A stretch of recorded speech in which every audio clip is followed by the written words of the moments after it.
மீண்டும் ஆயத்துல்லா முஜ்தபா அலி ஹாமனி அவர்கள் ஒரு அறிவிப்பை விடுத்திருக்கிறார். அந்த அறிவிப்பு மிக காட்டமான ஒரு அறிவிப்பாக இருக்கிறது. குறிப்பாக அவர்களுடைய எல்லா படைகளையும் மீள் தயார் நிலையில் இருக்குமாறு சொல்லி இருக்கிறார். எந்த நேரத்திலும் நாங்கள் அமெரிக்காவை எதிர்த்து மீண்டும் ஒரு யுத்தத்தை தொடர்வோம் என்கிற அச்சுறுத்தலாக அது மாறி இருக்கிறது. காரணம் என்னன்னா, அமெரிக்க அதிபரை நம்ம நம்ப முடியல. அவர் ஒவ்வொரு நாளும் முரண்பட்டு பேசிக்கிட்டு இருக்கிறார். அவர் சொல்றதுக்கு மாற்றமாக அவர் சொல்லிக்கிட்டு இருக்கிறாரு.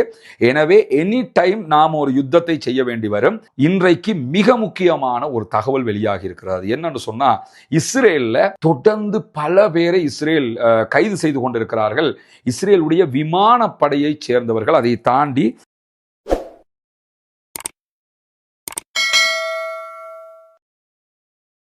அன்பிற்கினிய சகோதர சகோதரிகளே, நம் அனைவர் மீதும் ஏக இறைவனுடைய அமைதியும் கருணையும் உண்டாகட்டுமாக என்கிற உயரிய பிரார்த்தனைகளோடு பாலஸ்தீனம் மீதான இஸ்ரேலிய ஆக்கிரமிப்பு இராணுவத்தினுடைய 2 ஆண்டு கால யுத்தம் ஒரு யுத்த நிறுத்தமாக மாற்றப்பட்டு இன்றோடு 190வது நாட்களை தாண்டி கொண்டிருக்கக்கூடிய சூழல்ல ஈரான் மீதான அமெரிக்க இஸ்ரேலிய ஆக்கிரமிப்பு இராணுவங்களுடைய 40 நாட்கள் தொடர்ந்தேர்ச்சியான தாக்குதல்களும் ஈரானுடைய உச்சகட்ட பதிலடி தாக்குதல்களும் உலகத்தையே ஸ்தம்பிக்க வைத்திருப்பது நமக்கெல்லாம் தெரியும். ஹொர்முஸ் நீர்ப்பரப்பு மூடப்பட்டது. அதனைத் தொடர்ந்து சர்வதேச மட்டத்தில் மிகப்பெரிய ஒரு எக்கானமிக் கிரைசிஸ் ஏற்பட்டிருப்பது. அதை தாண்டி எல்லா நாடுகளிலும் க்ரூட் ஆயிலுக்குரிய பிரச்சனைகள் ஏற்பட்டிருப்பது என்று ஏகப்பட்ட சிக்கல்கள்ல எல்லா நாடுகளுமே சிக்கி தவித்துக் கொண்டிருக்கக்கூடிய சூழல்ல ஒவ்வொரு நாளும் அமெரிக்க அதிபர் டொனால்ட் ட்ரம்பினுடைய அறிவிப்புகள் ஈரானை மட்டுமல்ல சர்வதேசம் முழுவதும் இருக்கக்கூடிய எல்லா நாடுகளையுமே எரிச்சல் அடைய செய்து கொண்டிருக்கின்றன என்கிற செய்திகளை நம்ம தொடர்ந்தும் பார்க்க முடியும். ஒரு அதிபராக இருந்துகிட்டு இவ்வளவு கேவலமாக இவ்வளவு முரண்பாடாக ஒவ்வொரு நாளும் ஒளறி கொட்டக்கூடிய ஒரு ஆளை உலகத்தில் நீங்க எங்கேயுமே பார்க்க முடியாது. இன்றைக்கு பிரேசிலுடைய அதிபர் அதை சொல்லியே மிக காட்டமாக ஒரு பதிலையும் சொல்லி இருக்கிறார் அமெரிக்க அதிபருக்கு எதிராக. ஏற்கனவே பிரான்சினுடைய அதிபர் இமானுவேல் மெக்ரான் பேசும்போது என்ன சொன்னார்னா, நீங்க கொஞ்சமா பேசுங்க, நிறைய பேசாதீங்க, எதையோ பேசி உளறிக்கிட்டு இருக்கிறீங்க, முரண்பட்டு பேசிக்கிட்டு இருக்கிறீங்க, உலகத்துக்கே இது மிகப்பெரிய பிரச்சனையா மாறிக்கிட்டு இருக்குன்னு அட்வைஸ் பண்ணி இருந்த நிலையில தான் தொடர்ந்து அவரு ஈரான் அதை சொன்னது, ஈரான் மண்டியிட்டது, ஈரான் கெஞ்சி கேட்டது, ஈரான் அப்படி பண்ணினதும் பாரு, அடுத்த நாள் அதற்கு முரணாக அவரே நடப்பாரு, ஹொர்முஸை நாங்க மொத்தமா கைப்பற்றிட்டோம் பாரு, அடுத்த நாள் ஈரான் இடத்துல எந்த ஒரு ஆயுதமும் கிடையாது, ஈரான் இடத்துல கடற்படையே கிடையாது, ஈரான்ட்ட ஒண்ணுமே கிடையாது, எல்லாம் நாங்க தான் பாரு, ஆனா ஈரான்ட்ட கேட்டுக்கிட்டு தான் எல்லாரும் போகணுங்கிற நிலையை நம்ம உலகம் முழுவதும் பார்க்க முடியும். இப்படி மொத்த முரண்பாட்டின் உருவமாக மாறி இருக்கிறார் அமெரிக்க அதிபர் டொனால்ட் ட்ரம்ப் என்கிற நிலையில இன்றைக்கு மீண்டும் ஆயத்துல்லா முஜ்தபா அலி ஹாமனி அவர்கள் ஒரு அறிவிப்பை விடுத்திருக்கிறார். அந்த அறிவிப்பு மிக காட்டமான ஒரு அறிவிப்பாக இருக்கிறது. குறிப்பாக அவர்களுடைய எல்லா படைகளையும் மீள் தயார் நிலையில் இருக்குமாறு சொல்லி இருக்கிறார். எந்த நேரத்திலும் நாங்கள் அமெரிக்காவை எதிர்த்து மீண்டும் ஒரு யுத்தத்தை தொடர்வோம் என்கிற அச்சுறுத்தலாக அது மாறி இருக்கிறது. காரணம் என்னன்னா, அமெரிக்க அதிபரை நம்ம நம்ப முடியல.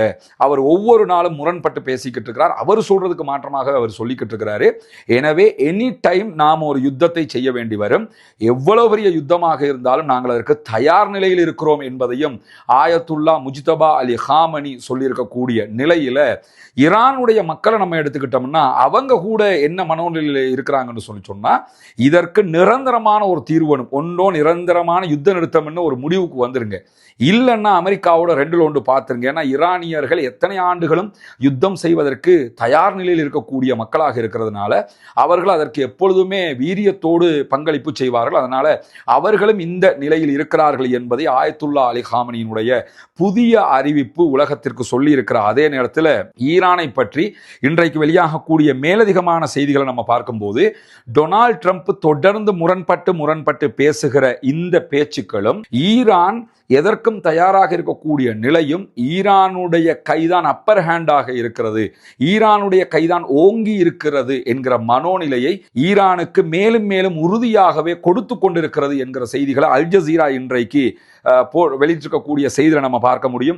ஈரானுடைய பிரபல பேராசிரியராக இருக்கக்கூடிய முஸ்தபா கோஷேம் அவர்களிடத்தில் அல் ஜசீரா பேசியிருக்கிறது. அந்த செய்திகள் அல் ஜசீரா அரபு, அல் ஜசீரா ஆங்கில தளங்கள் வெளியிட்டிருக்கின்றன.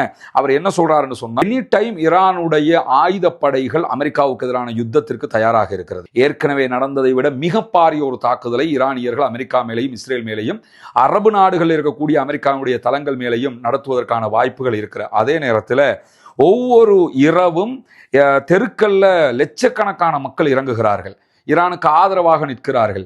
நீங்கள் இதற்கு நிரந்தரமான முடிவு காண வேண்டும் என்று சொல்லுகிறார்கள். தொடர்ந்து நீங்கள் சண்டையிட்டாலும் உங்களோடு நாங்கள் நிற்போம் என்று சொல்லுகிறார்கள். எனவே ஈரான் மிக வலிமையாகவும் மனத்திடகாத்திரத்தோடும் நாங்கள் தான் ஜெயிக்கிறோம் என்கிற மிக தெளிவான நிலையோடும் நிற்கிறதுனால அமெரிக்காவால் ஈரானை ஒன்றும் செய்ய முடியாது. உலகத்திலேயே சமகாலத்தில் ஈரான்தான் அமெரிக்கா இவ்வளவு கேவலமான ஒரு தோல்வியை சந்தித்திருக்கிறது என்கிற செய்திகளுக்கு மத்தியில தான் இன்றைக்கு பிரேசிலினுடைய அதிபர் வெளியிட்டிருக்கக்கூடிய செய்திகள் இன்னும் கேவலமான அமெரிக்க அதிபருடைய நடத்தைகளை உலகத்திற்கு எடுத்து காட்டியிருக்கிறது என்பதை நம்ம பார்க்க முடியும். குறிப்பாக பார்சிலோனியாவில் நடைபெற்றிருக்கக்கூடிய முற்போக்கு தலைவர்களுடைய சர்வதேச மாநாட்டில் பேசும்போது பிரேசிலுடைய அதிபர் என்ன சொல்றாருன்னு கேட்டா, அமெரிக்க அதிபர் டொனால்ட் ட்ரம்ப் ஒவ்வொரு நாளும் உலகத்தை அச்சுறுத்துகிற ஒரு ட்வீட் அறிவிப்போடு அவர் எக்ஸில் அவருடைய சோஷியல் ட்ரூத் என்கிற பேஜில் தானே ஒவ்வொரு நாளும் இந்த எழுதி இருக்கிறாரு. இந்த அறிவிப்புகளை போட்டுக்கிட்டே இருக்கிறார். அதை பற்றி சொல்லும்போது என்ன சொல்றாருன்னு கேட்டால், உலகத்தையே அச்சுறுத்தக்கூடிய ஒரு ஜனாதிபதியினுடைய ட்வீட்டோட ஒவ்வொரு நாளும் நம்ம கண் விழிச்சுக்கிட்டு இருக்க முடியாது. ஒரு ஜனாதிபதி அவருக்குரிய ஒரு பொறுப்புணர்ச்சியோடு இருக்கணும், அவருக்குன்ற ஒரு கண்ணியம் இருக்கணும், அவருக்குன்ற ஒரு மரியாதை இருக்கணும், அவருக்குன்ற ஒரு தெளிவு இருக்கணும். ஆனால் காலையில் சொன்னதை இரவுல மாத்துறாரு, இரவுல சொன்னதை காலையில் மாத்துறாரு. இப்படியான உலகத்தை அச்சுறுத்தி கொண்டிருக்கக்கூடிய, யுத்தங்களை அறிவிக்கக்கூடிய ஒரு ஜனாதிபதியினுடைய அறிவிப்புகளோடு ஒவ்வொரு நாளும் நம்ம கண் விழிக்க முடியாது. ஐநாவுல வீட்டோ பவர் கொண்ட 5 நாடுகள் இருக்கிறீர்கள் அமெரிக்காவோடு சேர்த்து. 5 நாட்டையும் சொல்றாரு. சீனா, ரஷ்யா, அமெரிக்கா, பிரித்தானியா, பிரான்ஸ். இந்த 5 நாடுகள் அமெரிக்காவினுடைய அதிபர் தான் இந்த கிறுக்கு விளையாட்டுகளை காட்டிக்கிட்டு இருக்கிறாரு. மீதி 4 நாடுகள் தயவு செய்து ஒரு நல்ல முடிவை எடுங்க. இப்படியே நம்ம காலத்தை கடத்த முடியாது. ஈரானை அடிப்பேங்கிறாரு, ஈரான் அழிச்சிட்டோம்ங்கிறாரு, பிறகு ஈரான்ட்ட போய் சமாதானம் பேசிக்கிட்டு இருக்கிறாரு. இந்த ஆளுக்கு என்ன நடந்திருக்குது, இந்த உலகத்துக்கு என்ன நடந்திருக்குதுங்கிற விதமாக இன்றைக்கு பிரேசிலுடைய அதிபர் மிக கேவலமாக அமெரிக்க அதிபரை பேசுகிற அளவுக்கு அமெரிக்காவினுடைய நிலை அந்தோ பரிதாபமாக மாறிக்கொண்டிருக்கக்கூடிய சூழல்ல இன்றைக்கு மிக முக்கியமான ஒரு தகவல் வெளியாகி இருக்கிறது. என்னன்னு சொன்னா, இஸ்ரேல்ல தொடர்ந்து பல பேரை இஸ்ரேல் கைது செய்து கொண்டிருக்கிறார்கள். இஸ்ரேலுடைய விமானப்படையை சேர்ந்தவர்கள். அதை தாண்டி இன்றைக்கு இஸ்ரேலுக்குள்ள கைதாகி இருக்கக்கூடியவங்கள்ல பல இராணுவ பிரிவுகளைச் சேர்ந்தவர்களும் கைது செய்யப்பட்டிருக்கிறார்கள் என்கிற செய்திகள் வெளியாகி இருக்கிறது. அதற்கான காரணம் என்னென்று கேட்டால், முதலாவதாக 1 மாதத்துக்கு முன்பதாக விமானப்படையைச் சேர்ந்த 2 பைலட்டுகளை அரெஸ்ட் பண்றாங்க இஸ்ரேலுடைய காவல்துறை. இந்த 2 பேரும் ஈரானுக்கு தகவல் வழங்கினார்கள் என்பதுதான் அவர்கள் மீது வைக்கப்பட்டிருக்கக்கூடிய குற்றச்சாட்டாக இருந்திருக்கிறது. ஈரானுக்கு இஸ்ரேலில் இருக்கக்கூடிய இராணுவ தளங்கள் எங்கெங்கெல்லாம் இருக்கிறது, முக்கியமான ரகசிய தளங்கள் எங்கெல்லாம் இருக்கிறது, மூத்த அதிகாரிகள் பற்றிய தகவல் தொடர்புகள். ஏன்னா இந்த வாட்டி இஸ்ரேல் வாங்கிய அடி வரலாற்றில் எப்பயுமே வாங்கலை. அது இந்த அவங்களுடைய சம்பவத்திலிருந்து நம்ம ஆச்சரியமாக புரிஞ்சு கொள்ள முடிகிறது. என்னன்னு கேட்டால், நிறைய அதிகாரிகளை இஸ்ரேல் இழந்திருக்கிறது, வெளியில எங்கேயுமே அறிவிக்கலை. நிறைய இடங்களை அவர்கள் அழிவுக்கு உள்ளாகி இருக்கிறது, வெளியில எங்கேயுமே சொல்லாம இருக்கிறாங்க. அவர்கள் இஸ்ரேலுடைய பாதிக்கு மேற்பட்ட பகுதிகளில் பலத்த அழிவுகள் ஏற்பட்டு இருக்கிறது என்கிற தகவல்கள் எல்லாம் ரகசியமாகவே வச்சுக்கிட்டு இருந்திருக்கிறாங்க. எல்லா அழிவுகளுக்கும் பின்னணியாக ஈரான் என்ன பண்ணியிருக்கிறாங்க என்று கேட்டால், இஸ்ரேலுக்குள்ளேயே, அதிலும் இஸ்ரேலுடைய இராணுவத்தில் உயர்மட்ட அதிகாரிகளையே விலை பேசி தட்டி தூக்கிட்டான். அவங்க மூலமாகத்தான் முழு தகவல்களையும் எடுத்திருக்கிறார்கள். எடுத்து இந்த தகவல்கள் மூலமாகத்தான் தாக்குதல்கள் மிக துல்லியமாக நடத்தப்பட்டிருக்கு. இந்த வாட்டி ஈரானுடைய எந்த ஒரு ஏவுகணையும் வேஸ்டாக போகல என்கிற அளவுக்கு தாக்குதல் நடந்ததுனால ஏற்கனவே 2 பேர் 1 மாத காலமாக பலத்த விசாரணைக்கு உட்படுத்தப்படுகிற அதே நேரத்தில் மேலதிகமாக வான் பாதுகாப்பு படையைச் சேர்ந்த இன்னும் சில படையைச் சேர்ந்த படை வீரர்கள், அதே போன்று மற்ற பிரிவுகளைச் சேர்ந்த பல பேர் என்று நூற்றுக்கணக்கானவர்களை இஸ்ரேல் அரெஸ்ட் பண்ணி கொண்டே இருக்கிறாங்க. இவங்க அத்தனை பேருமே ஈரானுக்காக ஒர்க் பண்ணவங்க.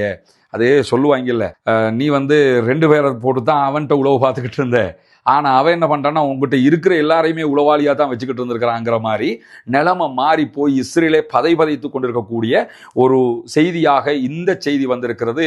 இந்த செய்தி உலக அளவில் பாராட்டையும் பெற்றுக்கொண்டிருக்கிறது. என்னன்னா, இந்த செய்தி வெளிவந்திருக்கக்கூடிய தளங்களில் நீங்கள் போய் கமெண்ட் எல்லாம் பார்த்தீங்கன்னா, நிறைய பொதுவான மக்களை என்ன சொல்லுவாங்கன்னா, சூப்பர், இவங்க 2 பேரும் ஹீரோக்கள். அப்படின்னா ஈரானுக்கு பக்கபலமாக இருந்தாங்கன்னா அவங்கள பாராட்டி தான் ஆகணும்னு பொதுவான மக்கள், அவங்க முஸ்லீம் கிடையாது, அவங்க இந்த மாதிரி ஒன்றும் கிடையாது, இஸ்ரேலுக்கு எதிராக இருக்கக்கூடியவர். இவன் அரிச்சாட்டியம் அவ்வளவு கொடுமையாக இருக்கிறது என்பதற்காகத்தான் இந்த அளவுக்கு மக்கள் பாராட்டக்கூடிய நிலையில ஐரோப்பிய ஒன்றியத்தில் மொத்தம் 27 நாடுகள் இருக்கிறது. அதுல 26 நாடுகள் இஸ்ரேலுடைய கூட்டமைப்பு ஒப்பந்தத்தை இடைநிறுத்துவதற்கு ஒப்புக்கொண்டிருக்கின்றன. ஆனா ஹங்கேரி மாத்திரம் அதை எதிர்த்த காரணத்தினால இதை நடைமுறைப்படுத்த முடியாது, அதை அவங்க பிராக்டிக்கலி பண்ண முடியாது. காரணம் என்னன்னா 27 நாடுகளும் அதை ஒப்புக்கொண்டிருக்கணும். ஹங்கேரி அதை எதிர்த்திருக்கிறாங்க. ஆனா 26 நாடுகள் இஸ்ரேலுக்கு எதிராக இருக்கிறது என்கிற ஒரு மாபெரும் செய்தி தற்போது வெளியாகி இருக்கிறது.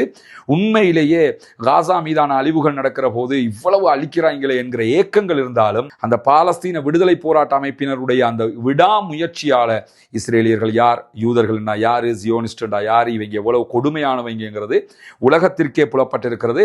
அதை ஐரோப்பிய ஒன்றியத்தின் இந்த செயல்பாடுகள் மூலமாகவே நம்ம புரிந்து கொள்ளுகிற அதே நேரத்தில் லெபனான் மீது தாக்குதல்களை தடை செய்வது குறித்த ட்ரம்பினுடைய கருத்துக்களை கேட்டு நெத்தன்யாகு அதிர்ச்சி அடைந்திருக்கிறார். அதை தாண்டி இன்றைக்கு இஸ்ரேலிய ஊடகங்கள் சொல்லக்கூடிய செய்தி என்னன்னா, நெத்தன்யாகு இந்த செய்தியை கேட்டு தன்னுடைய கன்னத்தில் ட்ரம்ப் அறைந்ததை போன்று உணர்ந்தார் அப்படின்னு சொல்லி இன்றைக்கு செய்திகள் வெளியாகி இருக்குது. காரணம் என்னன்னு கேட்டா, லெபனான் மேல இனிமே இஸ்ரேல் அட்டாக் பண்ணாது, அதுக்கு நாங்க விட மாட்டோம் அப்படின்னு சொல்லி அமெரிக்க அதிபர் டொனால்ட் ட்ரம்ப் அறிவிச்சிட்டாரு, அவருடைய தளத்தில் அறிவிச்சிட்டாரு. இந்த அறிவிப்பை பார்த்ததுக்கு பிறகுதான் இஸ்ரேலிய பிரதமர் பெஞ்சமின் நெத்தன்யாகுக்கு இது தெரியுமா. அவங்கள்ட்ட சொல்லிட்டுலாம் இதை சொல்லலையா, அவர் இஷ்டத்துக்கு அறிவிச்சிட்டாரு. இவங்க என்ன பார்த்தாங்கன்னு கேட்டா, லிட்டானி ரிவர் வரைக்கும் நாங்கள் எல்லா பகுதிகளையும் பிடிப்போம், சண்டை போடுவோம்னு தான் இருந்தாங்க. அதை தாண்டி இப்போ சில நிலைகளில் அவங்க நின்றுக்கிட்டு இருக்கிறாங்க, அவங்க ஃபோர்ஸஸ். இதையெல்லாம் என்ன பண்றது என்று கூட தெரியாத அளவுக்கு ட்ரம்பினுடைய கருத்துக்களால் இஸ்ரேலிய பிரதமர் பெஞ்சமின் நெத்தன்யாகும் அவருடைய ஆலோசகர்களும் அதிர்ச்சி அடைந்திருக்கிறார்கள். இப்படி பண்ணிட்டாரே அந்த ஆளுன்னு சொல்லிட்டு இப்ப வெள்ளை மாளிகைட்ட விளக்கம் கேட்டிருக்கிறாங்களாம். ஏன் இப்படி சொன்னீங்க, நீங்க இனிமே நாங்க தாக்கவே கூடாதுன்னு சொல்றீங்க. ஏன்னா அமெரிக்காவை பொறுத்தவரையில தேவையில்லாம இவங்களோட பேச்சை கேட்டு இந்த யுத்தத்துக்குள்ள வந்து ஈரான்ட்ட அடி வாங்கி அசிங்கப்பட்டு உலகத்துல எங்களை விட்டு ஆள் இல்லைன்னு சொல்லிக்கிட்டு இருந்தோம். இப்ப எல்லாருக்குமே நம்ம டம்மி பீஸ்ன்னு தெரிஞ்சிருச்சு. அதை தாண்டி இன்னும் சண்டை பிடிச்சிக்கிட்டு இருந்தோம்னா இருக்கிற மானமும் இல்லாம போயிடும், கோமணத்தோட போக வேண்டிய நிலைமை வந்துடும். எனவே இதை முடிச்சுக்கிருவோம். இதை பெஞ்சமின் நெத்தன்யாகுட்ட சொன்னா அதுக்கு விளக்கம் சொல்லிக்கிட்டு இருப்பாப்புல, அதை விட எல்லாத்தையும் நிறுத்துன்னு சொல்லி ஒரு ட்வீட்ல எல்லாத்தையும் முடிச்சிருவோம்னு சொல்லி கதையை முடிச்சிருக்காப்புல. ரொம்ப அதிர்ச்சியில இருக்கிறாரு நெத்தன்யாகு. இன்றைக்கு ஊடக செய்திகள் மூலமாக இந்த அறிக்கைகளை கேட்டதோட நெத்தன்யாகு திகைத்து போய் பயத்துல திகைச்சு போயிட்டாரு அப்படின்னு சொல்லி இஸ்ரேலிய ஊடகங்களே இந்த செய்திகளை சொல்லக்கூடிய காட்சிகளை நம்ம பார்க்க முடிகிற அதே நேரத்தில் யுத்தத்தை முடிவு கொண்டுவதற்கான உடன்பாடுகள் முழுவதுமாக எட்டப்படுகிற வரைக்கும் ஹொர்முஸ் ஜலசந்தியை போக்குவரத்தை முழுவதுமாக ஈரான் கண்காணிக்கும், ஈரான் கட்டுப்படுத்தும் என்கிற அறிவிப்பை இன்னைக்கு IRGC விடுத்துட்டாங்க. நேற்று தான் சொன்னாங்க 10 நாட்களுக்கு திறந்து வைக்கிறோம்னு. ஏன்னா அவங்களும் யோசிப்பாங்கல்ல, இந்த ஆளு ஒவ்வொரு நாளும் ஏற்குமாறா பேசும்போது நம்ம மட்டும் ஏன் தெளிவா இருக்குன்னு, நம்மளும் அதே மாதிரி நடந்துருவோம். நேற்று எல்லாத்தையும் ஓப்பன் பண்றோம்னாங்க. இன்னைக்கு என்ன சொல்லிட்டாங்கன்னு கேட்டா, போறவங்க யாராக இருந்தாலும் எங்க கிட்ட கேட்காம போகக்கூடாது, நாங்க சொல்லாம நகர்ந்தீங்க தொலைச்சு விடுவோம் பாத்துக்கிறோங்க அப்படின்ட்டாங்க. அதை தாண்டி நேற்று அந்த திறந்து விட்டாங்களா இல்லையா, அந்த நேரத்தில் சில கப்பல்கள் போயிருக்கிற அதே நேரம் இன்றைக்கு ஈரானுடைய உச்ச தேசிய பாதுகாப்பு கவுன்சில் தான் இந்த அறிவிப்பை விடுத்திருக்கிறார்கள். எங்கள்கிட்ட கேட்காம யாருமே போகக்கூடாது, ஹொர்முஸை தாண்டக்கூடாது அப்படின்னு சொல்லிட்டாங்க.